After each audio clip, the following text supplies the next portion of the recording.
ऐसे महान जिनवाणी के सपूत के तरफ जाएंगे जिनकी मूर्ति लहान लेकिन कीर्ति महान है। महावीर चा बाला है, ज्ञान रतन ची माला है, सन्मति गुरु ची कीर्ति है, जशे गगन मधि तारा है। भो गुरुवर तुमची आठवण करुणी, भव्य जीव भवतिरले, भक्त्यांचे लाडले गुरुवर, भक्त्यांचे लाडले, भक्त्यांचे लाडले सुविधी गुरुवर, भक्त्यांचे लाडले। परम पूज्य आचार्य सुविधि सागर गुरुदेव इस धर्म सभा में पधारे हैं।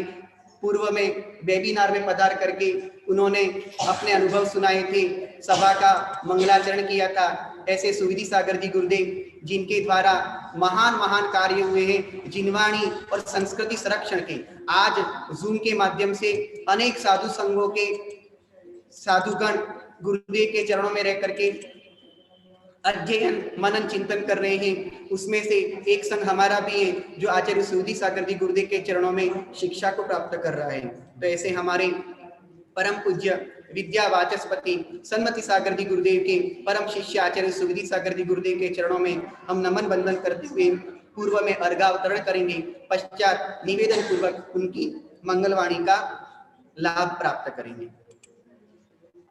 ओम परम पूज्य आचार्य श्री सुविधि सागर जी गुरुदेव अत्र अवतर सम्मोषटाभानम अत्र तिष्ठ ठठ स्थापनम अत्र मम सन्निहितो भव षट सन्निधिकरणम। अर्घ लीजिएगा। ओम ह्रूम परम पूज्य विद्या वाचस्पति आचार्य श्री सुविधि सागर जी गुरुदेव चरणेभ्यो अनर्घ पद प्राप्ते अर्घ्यम निर्वपामिति स्वाहा। कनक नंदी गुरुवर के द्वारे, सुविधि सागर गुरुदेव पधारे। जय जय गुरुदेव बोलो, जय जय गुरुदेव, जय जय गुरुदेव बोलो, जय जय गुरुदेव। पूज्य गुरुदेव के चरणों में विनम्र पुष्पांजलि अर्पित करते हुए हम निवेदन करते हैं, संगणकेन सह येन आगम सुरक्षा भूयते, संगणकेन सह येन आगम सुरक्षा भूयते, तर्केण कौशलेन च ज्ञान प्रसादम दीयते। संगणकेन सह येन आगम सुरक्षा भूयते, तर्केण कौशलेन च ज्ञान प्रसादम दीयते। सन्मति सागर से संग मध्ये भवान ध्रुव तारकः एधि, सन्मति सागरस्य संग मध्ये भवान ध्रुव तारकः एधि। अस्मिन् सभायां भवद्भ्यः मया आमंत्रणम दिए, मया आमंत्रणम दिए। नमोस्तु भगवान आचार्य सुविधि सागर जी गुरुदेव हमें अपनी अमृत देशना से लाभान्वित करें। नमोस्तु भगवान, नमोस्तु भगवान, नमोस्तु भगवान। ओम नमः श्री महावीराय नमः, श्री द्वादशांग श्रुत देव्यै नमः। आचार्य श्री आदि सागर महावीर कीर्ति सन्मति सागर गुरुभ्यो नमो नमः। सर्वप्रथम मैं पूज्यपाद गुरुदेव कनक नंदी जी के श्री चरणों में सिद्ध श्रुत आचार्य भक्ति पूर्वक त्रिवार एवं त्रिकाल नमोस्तु निवेदित करता हूं। यहाँ विराजित सभी साधु भी अपना नमोस्तु प्रेषित करते हुए आपके आशीर्वाद की कामना रखते हैं। आज मुझे विषय दिया गया है नंदी संघ में कनक नंदी। नंदी संघ शब्द आते ही इतिहास की ओर बढ़ना पड़ता है। गौतम गणधर से लेकर के अरहत बलि आचार्य तक श्रमणों की एक ही परंपरा रही है। अरहत बलि आचार्य के काल में काल की व्यवस्था को देख करके उस मूल संघ को कुछ उपसंघों में विभाजित करना पड़ा। उसमें नंदी संघ, देव संघ, सेन संघ, इस तरह से और भी कई सारे संघ रहे हैं, जिसका वर्णन श्रुतावतार आदि ग्रंथों में पाया जाता है, धवला में पाया जाता है, सुद खंडो नामक ग्रंथ में पाया जाता है। उस नंदी संघ में निरंतर विशिष्ट आचार्यों की परंपरा चलती रही। समय समय पर विभाजन भी होता रहा, एकत्रीकरण भी होता रहा। यदि 20वीं शताब्दी की बात करें तो प्राय इस प्रकार का संघभेद दिखाई नहीं देता था, लेकिन नाम भेद से माना जाता था कि कौन किसके शिष्य है। आचार्य कुंतु सागर जी महाराज ने उस नंदी संघ को, जो कि ऐतिहासिक व्यवस्था थी, उसको पुनरुज्जीवित करने का एक नवीनतम बीड़ा उठाया और उन्होंने अपने शिष्यों के नाम नंदी अंत में रखना प्रारंभ किया। आचार्य श्री कुंतु सागर महाराज के शिष्यों की यदि चर्चा करें तो लगभग 150 के आसपास साधुगण जीवित अवस्था में आज साधनारत है। जिनकी संलग्न हो गई उनकी चर्चा में नहीं कर रहा हूं, जितने हैं। और यदि उनके भी शिष्यों की चर्चा करें तो लगभग 400 से 500 शिष्य आज नंदी परिवार के हैं। अब जब इतने सारे शिष्य हो गए और वे सारे की सारे शिष्यगण किसी न किसी रूप से कनक नंदी महाराज को अपना पूज्यवर स्वीकार करते हैं, तो निश्चित है कि इसके पीछे कोई न कोई ऐसी रहस्यात्मक चर्चा होनी चाहिए, कोई रहस्य छिपा होना चाहिए, जिसका थोड़ा सा यहाँ पर प्रगटीकरण करने का काम मैं कर रहा हूं। मैंने देखा है कि वर्तमान में संघों में अध्ययन की व्यवस्था काफी शिथिल हो गई है, लेकिन कुंतु सागर महाराज ने कनक नंदी महाराज के आश्रय से इस व्यवस्था को अतिशय प्रवृद्ध किया था और उपाध्याय पद प्रदान करके, और केवल पद नहीं, पद के साथ जो पद की विनय होनी चाहिए, पद के अधिकार होने चाहिए, वो सारे प्रदान करके शिष्यों के अनुपालन की व्यवस्था उन्हें सौंपी गई। उसका फल रहा कि पता नहीं कितने साधुओं के नाम लिए जाए, जितने नाम लेंगे उससे ज्यादा नाम तो छूट ही जाएंगे। इतने साधुओं ने कनक नंदी महाराज के श्री चरणों में बैठ करके ज्ञानामृत का पान किया है। मेरे प्रत्यक्ष की बात कर रहा हूं, मेरे परोक्ष की नहीं। आचार्य गुप्ती नंदी जी महाराज, आचार्य विद्यानंद जी महाराज, ये मेरे सामने ही पढ़ते हुए मैंने देखा है उनको गुरु चरणों में। मुनियों की बात करूं तो आज्ञा सागर जी को मैंने देखा उनके श्री चरणों में बैठकर पढ़ते हुए। तो ये एक बड़ी अच्छी व्यवस्था उन्होंने प्रारंभ की थी कि अपना शिष्य बनने की बजाय अपने परंपरा के जितने भी साधु अध्ययन के लिए इच्छुक हैं, अब यहाँ पर अपनी परंपरा का अर्थ केवल अपने संघ की बात नहीं कर रहा हूं, अपने गण और अपने गण से प्रतिबद्ध अन्य और भी संघों के साधु जिनको भी पढ़ने की इच्छा हो, आज भी यदि वो चलती फिरती पाठशाला में भर्ती हो जाते हैं तो उनके अध्ययन की व्यवस्था बड़ी व्यवस्थित हो जाती है। ये बात सबसे बड़ी विशेषता और यही कारण है कि नंदी संघ में आचार्य कुंतु सागर महाराज की वंदना करने के बाद कनक नंदी महाराज का नाम लिए बिना कोई भी साधु प्रवचन नहीं करता, कोई भी साधु मतलब अपनी तत्व चर्चा नहीं करता। ये मान भारत में केवल इकलौते साधु को प्राप्त है।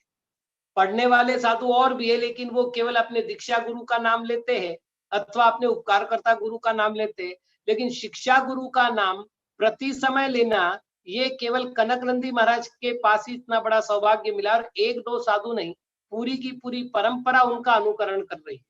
ये एक बड़ा विशेष कार्य कनक नंदी महाराज के द्वारा देखा जाता है, जो नंदी संघ में उनकी कीर्ति को स्थायी रखने का प्रमाण है। दीर्घ काल तक इस प्रकार कीर्ति को स्थायी रख पाना कठिन होता है। फिर एलाचार्य पद सौंपा गया। अब ये पद कितना कार्यकारी है इसकी चर्चा तो अपन कभी और कर पाएंगे, लेकिन सबसे बड़ी बात ये कि एल का अर्थ ही बाल या छोटा होता है। जो आचार्य के समकक्ष रह करके संघ की व्यवस्था का संचालन करें उन्हें एलाचार्य कहते हैं। और एलाचार्य को भगवती आराधना में तो संबोधनात्मक माना है, यानी नूतन आचार्य को जो पदाधिष्ठित आचार्य थे पूर्ववर्ती जो पद दे रहे हैं वो भो एलाचार्य, भो बालाचार्य, भो नूतन आचार्य इस तरह से संबोधन कर रहे हैं। तो ऐसा गरिमामय पद खुद गुरु के द्वारा प्रदान किया जाना ये बड़ा महत्व का था। नंदी संघ में विविध पदों का बंटवारा हुआ, लेकिन सर्वप्रथम सिद्धांत चक्रवर्ती पद का जो लाभ मिला वो भी आपकी ज्ञान की प्रतिभा को देख करके आपको ही दिया गया। और ये वापिस अब इतने सालों बाद अभी मेरे गुरु भाई सूर्य सागर महाराज को दिया गया है। अखंड रूप से अब तक आचार्य कुंतु सागर महाराज के द्वारा संभवतः सिद्धांत चक्रवर्ती पद दिया जाना केवल इकलौता था जो भी ये बताता है कि अखंड रूप से इतने वर्षों तक इस पद का निर्वहन एकाकी होकर करना और समस्त साधुओं की शंका समाधान को करते हुए उनके ज्ञानार्जन में निमित्त बनना, ये बहुत बड़ी पात्रता जो आपने प्राप्त की थी। और उसके बाद तो स्वयं गुरु के द्वारा आचार्य पद की उद्घोषणा करके संस्कारित करने का निवेदन करके अभिनंदन महाराज से जो संस्कार करवाए गए, ये गुरु की आज्ञा, गुरु की अनुकंपा में थी। और ये सबसे बड़ी बात बताती है कि निष्प्रुह साधक को न वित्तेषणा होती है, न किसी प्रकार की यशेषणा होती है, न पदेषणा होती है। वो अपनी साधना करता रहता है और उसकी पात्रता उन सारी पदावली को अपनी ओर आकर्षित करता है। ये विशेष बात आचार्य कनक नंदी में मिलती है। और इससे बड़ी विशेष बात जो मैं निकट रह करके 3-4 बार जब भी मेरे दर्शन हुए और उन दर्शनों के समय में मैंने जो उनके निकट देखा, आज भी बालकवत निश्चलता, युवावत उत्साह और प्रौढ़वत अनुभव रखने वाले आचार्य श्री, उनसे ज्यादा सरल चर्या पूरे भारत में मिलना कठिन है। आदमी के पास एकाध शास्त्र का अध्ययन होता है तो वह अहंकार से फूल करके कुप्पा हो जाता है। यहाँ ज्ञान के अजस्र स्रोत होने के बाद भी कनक नंदी महाराज की जो चर्या है वो इतनी सरलतम है। जब हमने देखा कि चटाई बगल में रख करके निकले हैं और गांव के बाहर जाकर के एकांत में किसी पेड़ के नीचे बैठ करके वो आसन वगैरह की साधना कर रहे हैं, ध्यान की साधना कर रहे हैं। कोई मतलब आपको बताऊं, मुझे मार्केट में आना है, मुझे समाज के बीच में आना है, कुछ नहीं, अपना चिंतन मनन लेखन में लगे हुए हैं। तुमको मेरे पास आना हो तो आओ। चातुर्मास कहाँ कर रहे हैं? एकांत सुने प्रदेश में। अरे एक घर है वहां पर 2-2 चातुर्मास हो रहे हैं। और चातुर्मास क्या, वो तो 8 मासी चातुर्मास होता है, कोई 4 मासी चातुर्मास नहीं होता। बैठे अपने आराम से अपना लिखना पढ़ना, अपना चिंतन मनन ध्यान करना, किसी प्रकार के प्रभावना के क्षेत्र में कूदे बिना जिसको पूरे भारत में यश मिला है, ये प्रभु केवल आपकी तपश्चर्या का फल है। ऐसा यश दूसरे में नहीं पाया जाता। मतलब जिसने कुछ नहीं चाहा उसको सब कुछ मिल रहा है। ये केवल हमने चारित्रों में पढ़ा है, पुराणों में पढ़ा है, लेकिन ये अगर प्रत्यक्ष में देखना है तो ये देखना चाहिए कनक नंदी महाराज के जीवन में। तो नंदी संघ का आधार स्तंभ है। मुझे अच्छी तरह याद है, मेरे गुरु महाराज ने पूछा था कि बेटा तुम क्या बनना चाहोगे, तो मैंने एक बात कही थी कि महाराज खाइल तो तुपाशी नहीं तो राहिल तो उपाशी, मतलब बनूंगा तो आचार्य ने तो कुछ नहीं बनना है। तो आचार्य महाराज ने उस दिन एक वाक्य बोला था, ये 89 की घटना है कि बेटा आचार्य शरीर की तरह होता है और संघ का वह साधु जो संघ की सेवा में अपना योगदान देता है वह हृदय की तरह होता है। हृदय शून्य शरीर की कीमत नहीं होती। तो तुम्हें शरीर बनना है या हृदय बनना है, इसका निर्णय करके आगे अपनी साधना करना। पूरे नंदी संघ में और नंदी संघ की क्या कहूं, हम भी जब भी हमारा कोई प्रयोजन होता है ज्ञान संबंधित, तो हमारे पास तो एक ही आधार स्तंभ है भाई। कनक नंदी महाराज ने अगर उत्तर दे दिया तो हमारे लिए तो सिद्धांत वाक्य हो गया। तो ये जो आधार बनने की क्षमता है, मतलब जिस व्यक्ति ने किसी से कुछ लिया नहीं, किसी से कुछ मांगा नहीं, और उसके बाद भी संपूर्ण नंदी संघ का आधार बनकर बैठा है, हृदय बनकर के बैठा है, इतनी बड़ी पात्रता तो युगों युगों में किसी एक ही जीव में हो सकती है। वे सारी पात्रताएं हम में भी हो, यही भावना लेकर हम वंदे तद्गुण लब्धे की बात करते हैं। प्रभु आप हमारे आदर्श है, ये सच कह रहा हूं, ये कोई केवल जूम पर बोलने वाली व्यक्ति नहीं है, ये सचमुच अंतर की हृदय ध्वनि है कि हम लोग प्रतिपल आपका स्मरण करते हैं और आपका स्मरण करके आप जैसे निष्प्रभ बनने की भावना करते हैं। तो जो आप में विद्वत्ता है, विद्वत्ता से ज्यादा निष्प्रभता है, और निष्प्रभता से भी ज्यादा आध्यात्मिक क्रियाओं में मग्नता है। बाहर में उलझने के अपेक्षा, मतलब दीक्षा के इतने वर्षों के बाद भी कोई अपने लक्ष्य से जुड़ा हुआ होता है, ऐसा कोई बड़ा ही पेड़ होता है जो जड़ छोड़ता नहीं है। ऐसी जो मजबूती आप में है, ऐसी वो दृढ़ता, ऐसी वो आगम निष्ठता, ऐसी वो अध्यात्म परायणता हम सभी को प्राप्त हो, ऐसा आशीर्वाद आप हमें प्रदान कीजिएगा। आपके श्री चरणों में पुनः सिद्ध श्रुत आचार्य भक्ति पूर्वक त्रिवार एवं त्रिकाल नमोस्तु नमोस्तु नमोस्तु।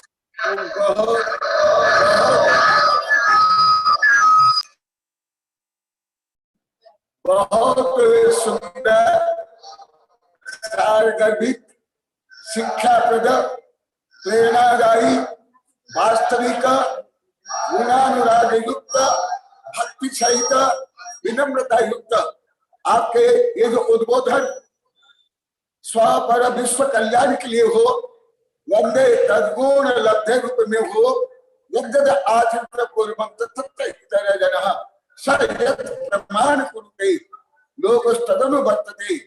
आपकी ये भावना, आपकी ये अभिव्यक्ति संघ, समाज, राष्ट्र, विश्व कल्याण के लिए हो। आपके लिए वंदना, प्रतिवंदना, नमस्तु, प्रतिनमस्तु।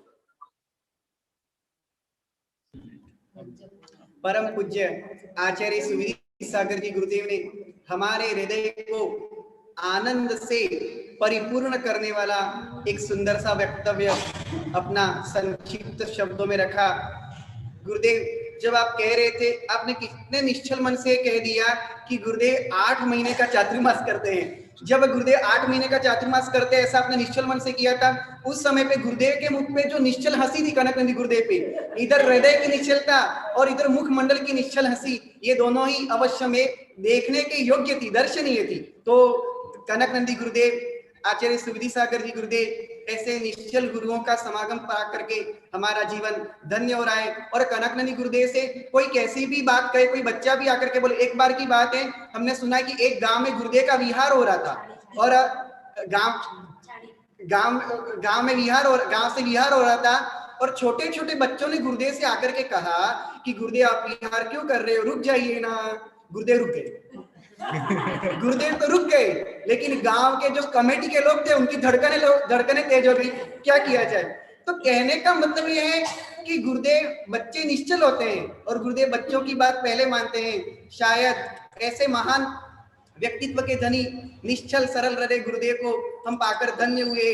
अगर गुरुदेव के जैसा व्यक्तित्व कोई महाज्ञानी साधु, कोई मतलब कोई श्रावक हो, कोई गृहस्थ हो, तभी तक तो कौन से 7वें आसमान में पहुंच जाता। लेकिन हमारे गुरुदेव ने कदापि अपनी सरलता को नहीं छोड़ा। इसलिए जैसे कि इक्षुदंड को कितना भी काटा जाए वो मिठास नहीं छोड़ता, चंदन को कितना घिसा जाए वो अपनी सुगंध को नहीं छोड़ता, और कंचन को कितना जलाया जाए तो तपाया जाए वो अपनी कांति को नहीं छोड़ता। ऐसे महान सुविधि सागर जी गुरुदेव और कनक नंदी गुरुदेव जैसे महापुरुष अपनी सरलता को नहीं छोड़ते हैं। इसलिए कहना पड़ता है, संस्कृत में नीतिकारों ने कहा है, दग्धम दग्ध्यम त्यजति न पुनः कांचनम कांति वर्णम। दग्धम दग्धम त्यजति न पुनः कांचनम कांति वर्णम। छिन्नम छिन्नम त्यजति न पुनः स्वादुता मिक्षुदंडम। दृष्टम दृष्टम त्यजति न पुनश्च चंदनम चारुगंधम प्राणांतेपि प्रकृति विकृति नायतेर नोत्तमानाम। कहा है कि प्राण का अंत भी हो जाए तो महान योगी जो होते हैं वह अपनी प्रकृति अर्थात सरलता को नहीं छोड़ते हैं। आज इस सभा